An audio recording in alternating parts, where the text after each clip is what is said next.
예, 안녕하십니까. 민법교수 유병태입니다. 자, 책 구입과 관련되는 거는 133번을 들어보시고 계속해서 보시는데, 앞에 시간에서 주소, 부재자, 실종에 대해서 살펴봤습니다.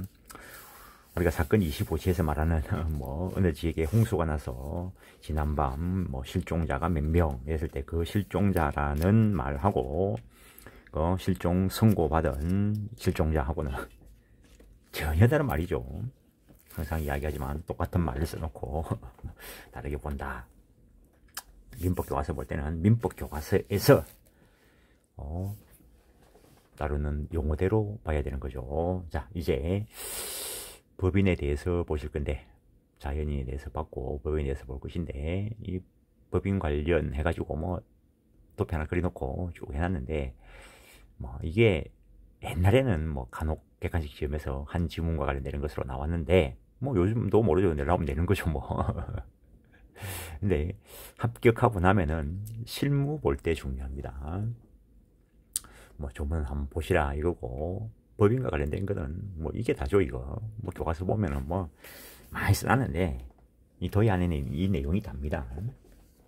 자, 교과서 45페이지 보십니다.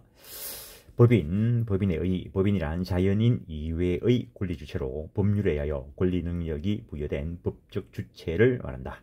즉, 법인이란 일정한 사단 또는 재단에 법인격을 부여하여 법률상 권리 의무의 주체가 될 수 있도록 한 것이다. 따라서 법인 채무에 관해서는 법인 재산만이 책임을 지며 법인의 대표 기관이나 법인의 구성원인 사원은 법인의 채무에 관하여 직접적인 책임을 지지 않는다. 그래서 종래 사기꾼 새끼들이 법인 만들어 가지고 법인 이름으로 막 거래하고 하죠. 그래서 그 배후에 있는 그 대표자를 어떻게 할 것인가에 대해서 위원이 이제 발달하고 했습니다. 법인 본질론 그냥 한번 읽어보시고, 지금은 그냥 법인 실제설이 실제설에 따라서 다뤄진다 그 정도 생각하시고, 옛날에 사법시험 논술형 문제에서 또 논술형 이야기하는 게 참 있는데 어느 쪽을 취하는가에 따라서 이제 결론도 달라지고 하는데, 웃기는 게 논술형 할 때 한 개라도 더 쓰고 싶어 하는 욕심에서 목차를 갖다가 암기방법 따가지고 외우고 일하는 것들이 어느 시험에서 그 객관식 용어로 막 외우라고 이거 하고 있어. 미쳤어. 에이구, 코미디지 코미디. 법인의 종류. 법인, 외국법인도 있고 내국법인도 있다. 법적 근거가 외국법이냐 내국법이냐 따라 구별할 것이고, 내국법인 안에 사람의 모임의 법인격이 부여된 사단법인, 재산의 모임의 법인격이 부여된 재단법인, 사단법인에는 비영리사단법인도 있고 영리사단법인도 있는데, 영리사단법인에 대해서는 다 상법이 적용됩니다. 민사회사와 관련돼서 민법의 규정이 있기는 하지만 영리를 목적으로 할 경우에는 상법이 적용된다. 재단법인은 비영리 법인 뿐이다.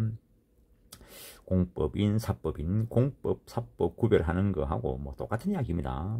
공익을 목적으로 하는 법인이냐, 사익을 목적으로 하는 법인이냐, 공법에 근거한 법인이냐, 사법에 근거한 법인이냐, 그런 게 있다 그냥 정도. 비영리법인과 영리법인. 비영리법인이란 학술, 종교, 자선, 기회, 사교, 기타 영리 아닌 사업, 기타 영리하는 사업 많이 있겠죠. 를 목적으로 하는 법인을 말하고, 영리법인이란 단체 생활에 생긴 이익을 어떤 형태든지 그 구성원에게 분배하는 것을 목적으로 하는 법인을 말한다. 따라서 이익 분배를 목적으로 하지 않는 사립학교 등은 경영자금에 충당하기 위하여 영리 활동을 하더라도 이건 영리법인이 아니고 비영리법인이다. 영리법인, 비영리법인은 영리 행위를 하냐 안 하냐를 기준으로 구별하는 것이 아니고, 그 취득된 이익을 구성원에게 분배하냐 안 하냐. 월급 받던데 월급은 분배가 아니죠. 노동에 대한 대가죠. 우리 민법상 법인은 비영리를 목적으로 하는 것이 아니지만, 영리사단법인에 대해서는 상법에 의해서 인정되고, 재단법인은 비영리를 목적으로 한다.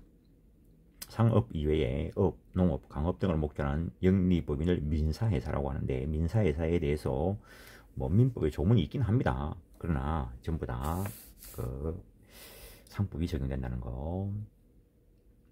사단법인과 재단법인 이야기가 됐고, 법인격 부인론, 조금 전에 말했죠. 법인 만들어서 사기치는 놈들 때문에 그 특정 행위에 대해서 법인격을 부인을 해서 그 배후에 있는 자, 대표자 등에게 책임을 묻기 위한 것이라는 거. 일반적인 법인격을 부인하는 건 아닙니다. 사적 자체의 원리상 법률이 정한 절차에 따라 단체 설립의 자유도 보장되어야 하지만 채무 면탈, 책임 회피, 재산 은닉 등을 목적으로 법인 제도를 악용하는 경우에 그 범위 내에서 법인격을 부인하는 이론을 말한다. 신의칙 구리남용 금지에 근거한 것이다. 법인격 부인에 관한 판례의 입장. 기존 회사가 채무를 면탈하기 위하여 기업의 형태, 내용이 실질적으로 동일한 신설회사를 설립하였다면 신설회사의 설립은 기존 회사의 채무 면탈이라는 위법한 목적 달성을 위하여 회사 제도를 남용한 것에 해당한다.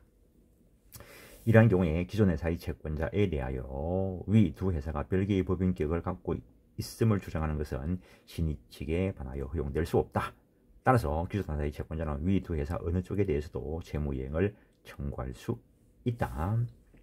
그래서 그 이전의 회사와 신설회사가 A 법인, B 법인이라면 물론 A 법인에 대한 판결을 가지고 당연히 B 법인에게 효력을 미치는 그런 판결의 확장력은 인정 안 됩니다. 판결은 따로따로 받아야 됩니다. 다음에 법인의 설립과 관련돼서 입법주의 여러 가지가 있는데 이것도 시험하고는 크게 관계가 없고, 물론 세부적으로 들어가가지고 등기 시에 주무부서의 허가서가 있어야 되냐, 어떠해야 되냐, 제한 물건 설립 시에도 허가를 받아야 되냐, 마냐, 그런 것들 등기법하고도 연결됩니다. 근데 여기서는 그거 할 게 아니고, 근데 합격하고 나면은 실무 볼 때 중요합니다. 법인 설립 등기도 법무사가 하겠죠. 근데 비영리 법인 설립을 하기 위해서는 주무부서의 허가를 받아야 되는데, 허가 받는 일을 업으로 하는 거는 행정사들의 고유 업무라고 이야기하죠. 옛날에는 종래 법무사 등기 업무와 관련된 무수된 것으로서 법무사들이 했는데, 요즘은 약간의 업무 영역 다툼이 있는 것 같습니다. 그래서 내 행정사도 따는 거지. 법무사 따면서 그냥 행사 따놓은 거지. 여러분도 고려하십시오. 그냥 활동하기가 편합니다. 공인중개사 자격증도 끌어놨지만 공인중개사 업무는 안 합니다. 상담은 하죠. 간혹 친구들이 이제 집을 좀 구해달라 하면은 그것 때문에 쓰기는 하지만 계약서를 쓸 때도 귀찮아서 중개사 자격증 가지고 안 씁니다. 그냥 행정사 자격증 가지고 계약서 쓰면은 훨씬 편한데, 어쨌든 합격하고 나면은 이것들 가지고 구체적으로 살펴봐야 되는 것이 있습니다. 근데 어쨌든 우리 법원, 민법은 31조에서 법인은 법률 규정에 의하지 아니하면 성립하지 못한다. 그래서 일단 자유설립주의를 취하지 않고, 더 나아가 민법은 비영리 법인에 관하여 학술, 종교, 자선, 기계, 사교, 기타 영리하는 사업을 목적으로 하는 사단 또는 재단은 주무관청의 허가를 얻어 법인으로 할 수 있다. 허가주의를 채택하고 있다라는 거. 법인, 비영리 법인 설립, 비영리 사단법인의 설립효과, 목적의 비영리성, 설립행위 정관 작성, 내부 규율이죠. 정관을 작성하는 것이 사단법인의 설립행위인데 2인 이상의 설립자가 기본 규칙을 정하여 이를 서면에 기재하고 기명 날인하여야 한다. 일단 발기인 조합이 설립되어야 된다는 거죠. 정관의 기재사항, 필요적 기재사항, 그냥 외우려 하지 말고 그냥 읽어보십시오. 목적이 비영리인가 아닌가 판단해야 되겠죠. 명칭이 정해져야 특정이 되겠죠. 그럼 그놈이 어디 있는가는 알아야 되겠죠. 사무소 소재지, 자산에 관한 규정, 그다음에 이사의 인면에 관한 규정, 사단법인은 사원이 있으니까 사원 자격 득실에 관한 규정, 이사의 인면에 관한 규정, 사원 자격 득실에 관한 규정입니다. 그 다음에 설립시기나 해산 사유를 정한 때 그 시기 또는 사유, 기재하지 않은 경우, 즉 필요적 기재사항을 기재하지 않은 경우는 그 정관은 무효다. 임의적 기회상 목적에 반하지 않는 한 자기들 임의적으로 정할 수 있겠죠. 임의적 기회상이라도 등기가 되면은 정관의 기재가 되면은 필요적 기회상과 동일한 효력을 가진다. 이사의 대표권 제한은 정관에 기재하지 않으면 효력이 없다. 정관에 기재가 돼야 일단 효력이 있다는 거. 대표권 제한 관련해서 등기하지 않으면 대항력이 없는 거고, 설립행위의 성질 합동행위라고 본다. 그 정도. 설립중의 법인 정관 작성에 의해서 성립한 사단법인의 실체를 갖춘 설립중의 법인. 근데 어쨌든 법인 설립 등기를 안 했으니까 법인은 아니다는 거지. 그래서 법인과 구별하기 위해서 권리 능력 없는 법인, 권리 능력 없는 사단 이렇게 한다는 거죠. 권리 능력 없는 사단의 소유 형태는 나중에 물권법 소위 가면은 총유 그쪽으로 해서 보는 겁니다. 설립중 법인은 후에 성립할 법인과 동일체로서 설립에 관한 사항은 법인의 설립과 더불어 당연히 성립 후 법인의 행위로 된다. 주무관청의 허가, 2개 이상 주무관청이 필요하면은 다 허가를 받아야 한다는 게 일반적인 입장. 이때의 허가는 주무관청의 자유재량에 속한다.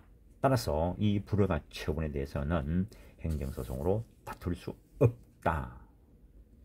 그래서 처음 허가 신청할 때 요건 갖춰서 하는 게 중요하다 이 말이죠.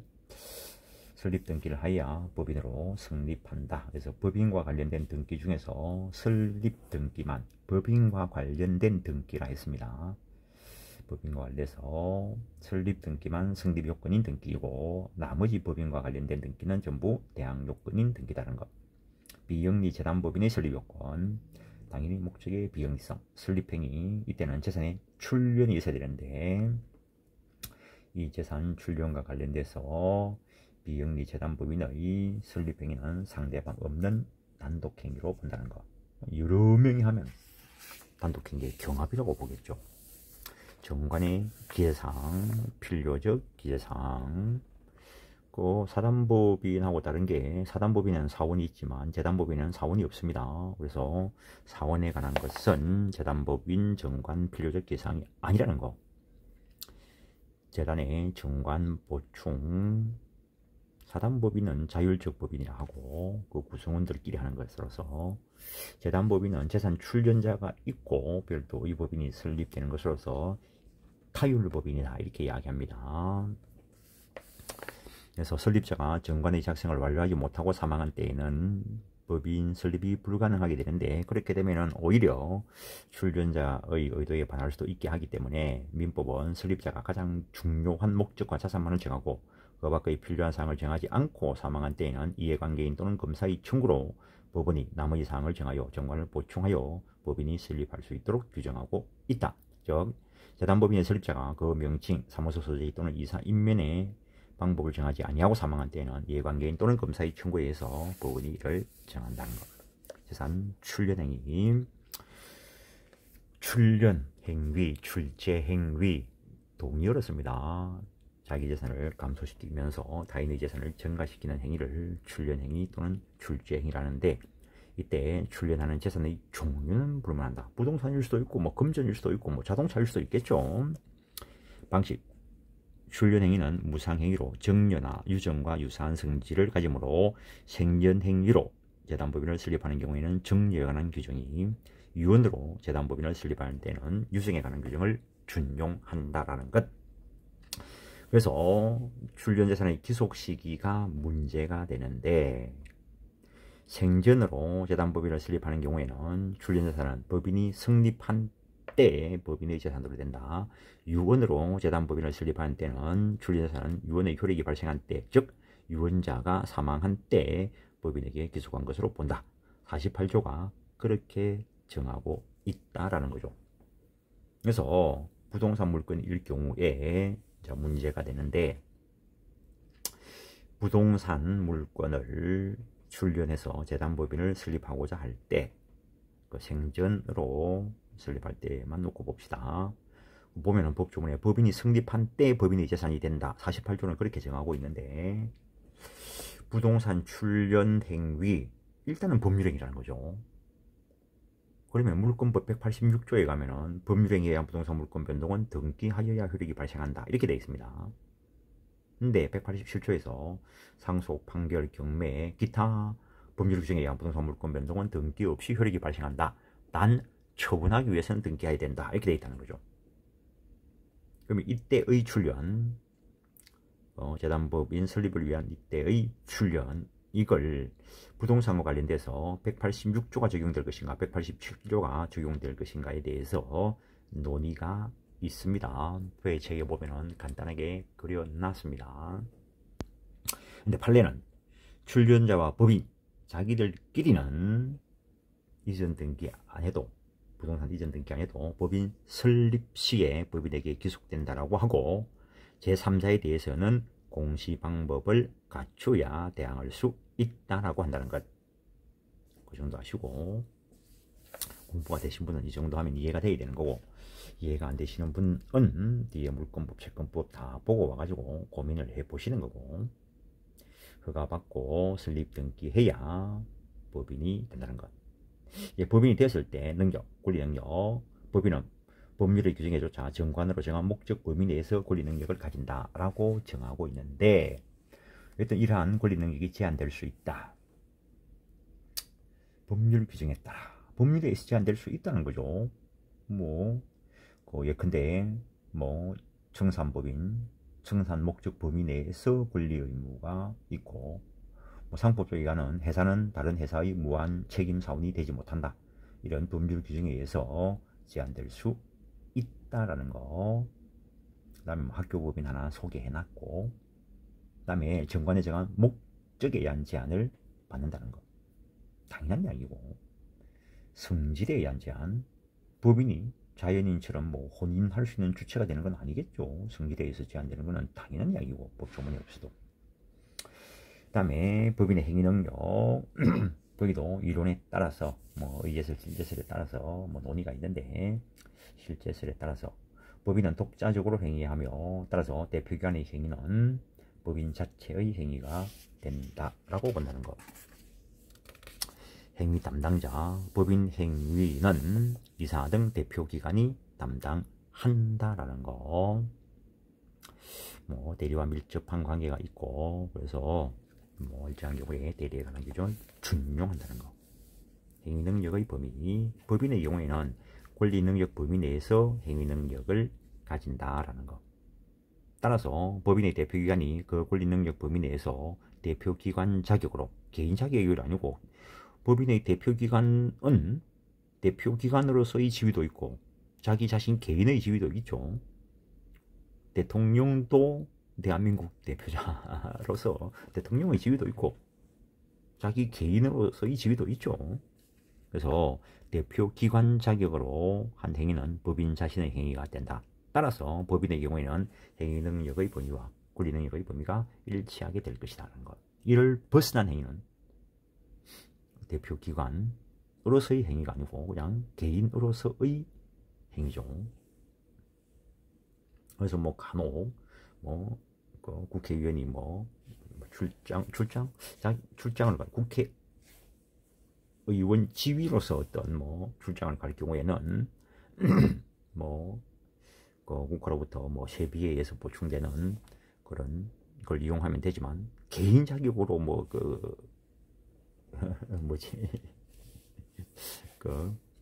휴가 가면서, 개인 자격으로서의 휴가, 가족 휴가 가면서 공무를 이용했다고 문제되는 그런 경우가 있죠. 대표권 남용이론, 이거는 대리 쪽에 가서 대리권 남용이론을 보고 나면은 좀 더 구체화될 내용이기는 하지만, 보면은 대표권 남용, 법인의 대표기관이 겉으로는 대표권 범위 내에서 대표인체의 대표자로서의 행위를 하지만, 실질적으로는 자기 개인 또는 제3자의 이익을 위하여 대표 행위를 하는 경우를 말하는데, 일단은 겉으로 된 거 가지고 법이 판단할 것이기 때문에 원칙적으로 표시된 대로 유효하게 법인에게 효과가 기속된다. 그러나 상대방이 대표권 남용 사실을 알았거나 알 수 있을 때 무효로 한다. 비진이 표시 유추 적용 소리라고 하는데 대리 쪽에 가면은 조금 더 구체적으로 이야기가 됩니다. 법인의 적법한 대표기관이 한 법률행위의 효과, 적법한 대표기관이 대표한 법률행위의 성립의 효과. 법인이 대표기관을 통하여 법률행위를 한 때에는 대리에 관한 규정이 준용된다. 따라서 적법한 대표기관을 가진 자와 맺은 법률행위, 즉 법인과 한 계약의 효과는 대표자 개인이 아니라 본인인 법인에게 기속한다. 마찬가지로 그러한 법률행위상의 의무를 위반하여 발생한 채무 불이행으로 인한 손해배상 책임도 대표기관 개인이 아닌 법인만이 기속 주체가 되는 것이 원칙이다. 채무 불이행 책임, 법인이 책임진다. 대표기관 개인이 지는 게 아니다. 적법한 대표기관이 대표한 법률행위 효과 기소, 또한 민법 391조는 법정 대리인 또는 이행보좌의 고의과실을 채무자 자신의 고의과실로 간주함으로써 채무불이행 책임을 채무자 본인에게 기속시키고 있는데, 법인의 경우도 법률행위에 관하여 대표기관의 고의과실에 따른 채무불이행 책임 주체는 법인으로 한정된다. 당연한 이야기고. 그런데 법인의 채무불이행이 대표기관 불법행위가 되기 위한 요건, 왜냐하면 법인과 대표기관이 나서서 법인과 계약을 체결했는데 법인이 그 채무이행, 예컨대 물품 대금을 지급하지 않을 때 그 채무불이행 책임은 법인에게만 물을 수 있습니다.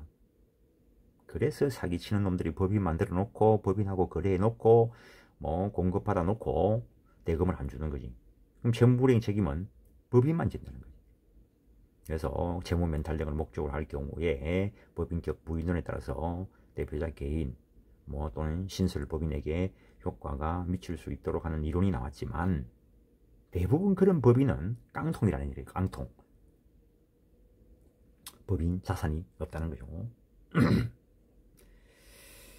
그래서 그 법인의 채무불이행이 대표기관 불법행위가 되면은 대표기관에 대한 불법행위 책임을 물으면 된다는 거죠. 대표기관에게 법인의 채무불이행 책임을 물을 수는 없습니다. 그래서 대표기관 불법행위가 되기 위한 요건, 그래서 법인과 관련된 소송이 들어오면은 법인만을 피고로 해서 승소 판결을 받으면은 그 법인 다 재산 유용됐기 때문에 깡통이기 때문에 그 원고에게 이익이 안 됩니다. 그래서 어떻게 했든지 대표기관까지 피고로 넣고 해서 승소 판결을 받아야 돈 빼돌려 놓은 대표기관 재산 거기에 집행을 해서 변제받을 가능성이 있다는 거죠. 법인의 적법한 대표권을 가진 자가 하는 법률행위는 성립상 효과뿐만 아니라 위반 효과인 채무불이행 책임까지 법인에게 기속될 뿐이고, 다른 법령에서 정하는 등의 특별한 사정이 없는 한 법인이 당사자인 법률행위에 관하여 대표기관 개인이 손해배상 책임을 지려면 민법 750조에 따른 불법행위 책임 등이 별도로 성립해야 한다. 이때 법인의 대표기관이 법인과 계약을 체결한 거래 상대방인 제3자에 대하여 자연인으로서 750조에 기한 불법행위 책임을 진다고 보기 위해서는 대표기관의 행위로 인해 법인에 기속되는 효과가 대외적으로 제3자에 대한 채무불이행 책임의 결과를 야기시킨 그것만 가지고는 안 된다는 거지.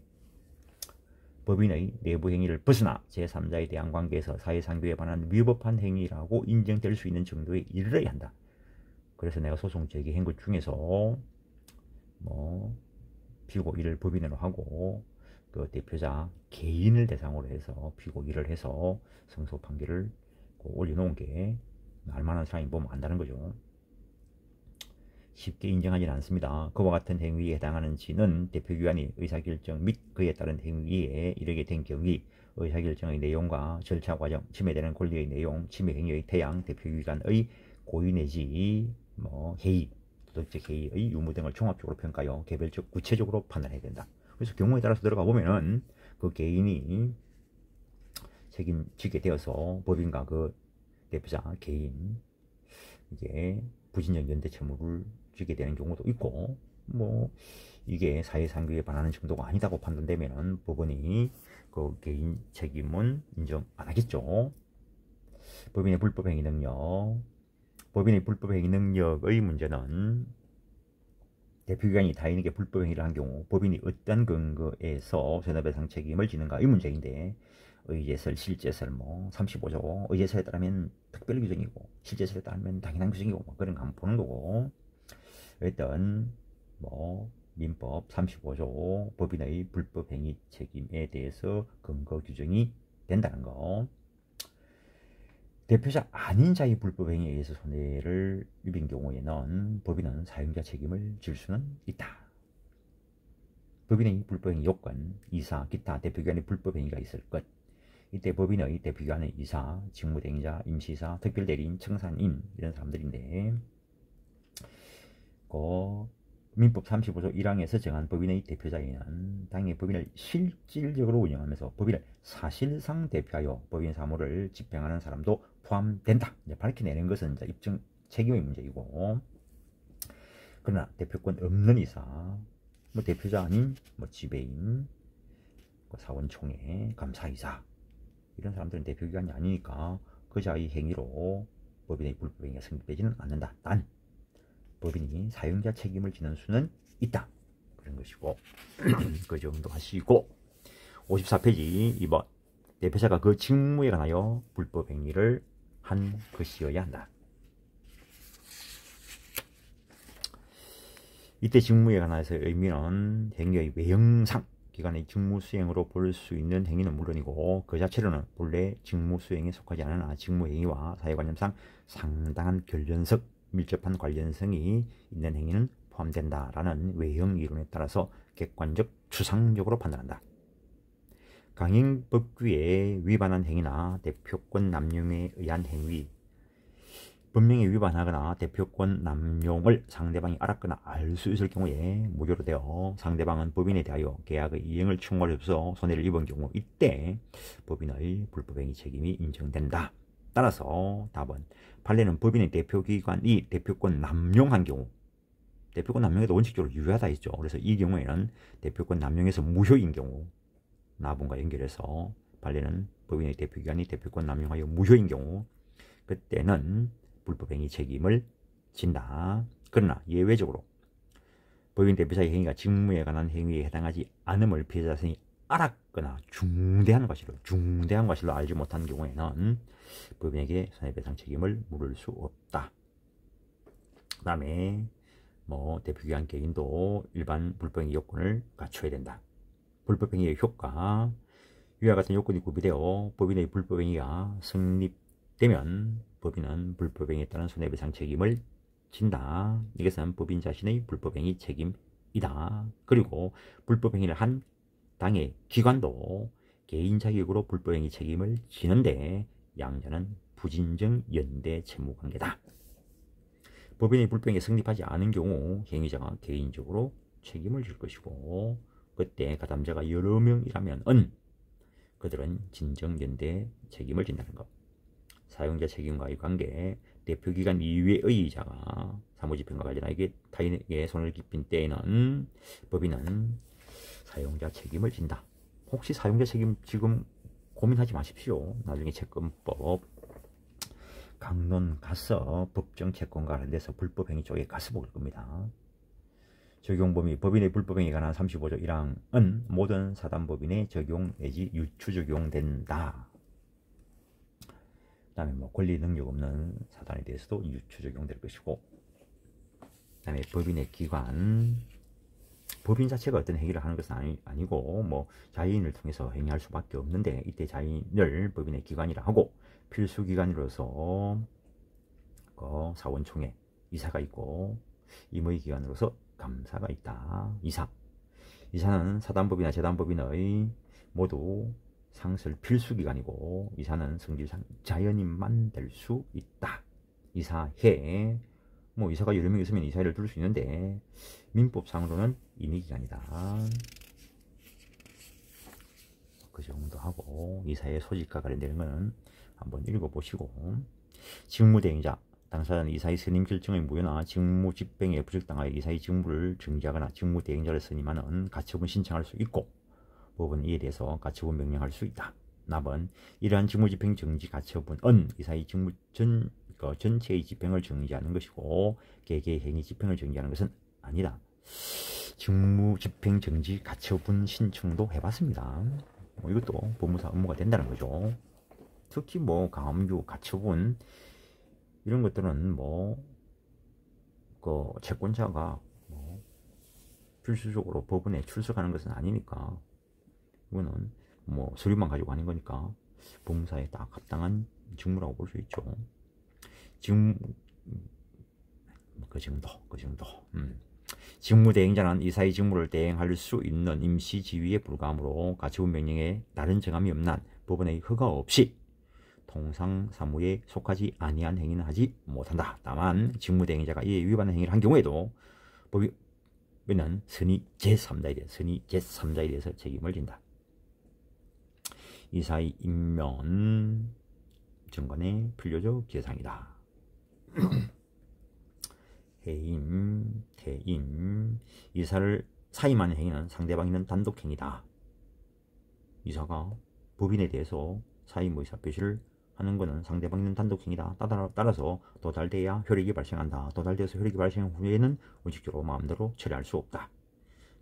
법인의 승낙이 있어야 되는 것은 아니다. 당연하죠. 승낙이 있어야 된다 이러면 계약이 되는데 이사의 임기가 만료되면 일단 그 위임 관계는 종료하는 것이 원칙이지만 다만 종전 직무를 구대표자로 하여금 처리하게 할 필요가 있는 특별한 사정이 있는 경우에 하나요. 후임 대표자가 선임될 때까지 임기 만료된 구 대표자에게 대표자의 직무를 수행할 수 있는 업무 수행권은 인정된다. 이사의 성명, 주소, 등기 사항이다. 이사의 직무 권한, 대외적 대표, 단독 대표가 원칙이다. 여러 명 있더라도 단독 대표가 원칙이다. 대대에 관한 규정이 준용되므로 현명주의, 무권대리, 표현대리에 관한 규정이 준용된다. 아직 공부 안 한 거는 그냥 나중에 공부할 모양이다 라고 하고 넘어가는 거다 했습니다. 대표권 제한, 정관에 의해서 제한할 수 있다. 대표권 제한 앞에서 살짝 봤습니다. 대표권 제한, 정관에 기재하지 않으면 효력이 없다 했습니다. 각자 대표에 대한 제안으로서 공동 대표하게 할 수 있고, 이러한 대표권 제안은 정관에 기재하지 않으면 효력이 없다. 나아가서 등기하지 아니하면 제3자에 대항할 수 없다. 법조문에는 제3자 이렇게 되어 있습니다. 그래서 판례는 선악을 불문한다고 봅니다. 총회에 의한 제안, 총회 의결로서 이사의 대표권 제안할 수 있다. 이 경우도 이사의 대표권 제안을 정관에 기재하지 않으면 그 효력이 없으며 등기하지 아니하면 제3자에게 대항할 수 없다. 복인권 제한, 포괄적 복임은 인정되지 않는다. 이익 상반 행위, 이해 상반 행위, 법인과 이사의 이익 상반하는 행위에 한해서 이사는 대표권이 없다. 이럴 경우에 특별 대리인을 선임해야 된다. 그 정도. 의무와 책임, 어쨌든 위임과 유사한 것이기 때문에 성관주의 의무가 있다. 그 다음에 뭐 이거 위반했을 때 수의리 위반했으면은 연대 책임진다. 임시이사의 선임, 이사가 없거나 결연이 있는 경우에 이로 인하여 손해가 생길 염려가 있는 때에 법원은 이해관계이나 검사의 청구에서 임시이사를 선임하여야 한다. 임시이사와 특별대리인 비교표를 그려놨고 그 다음에 대표와 대리 비교표를 그려놨습니다. 기관도 간단하게 다 볼라 했는데 이번 시간은 여기까지 하겠습니다. 예, 수고하셨습니다.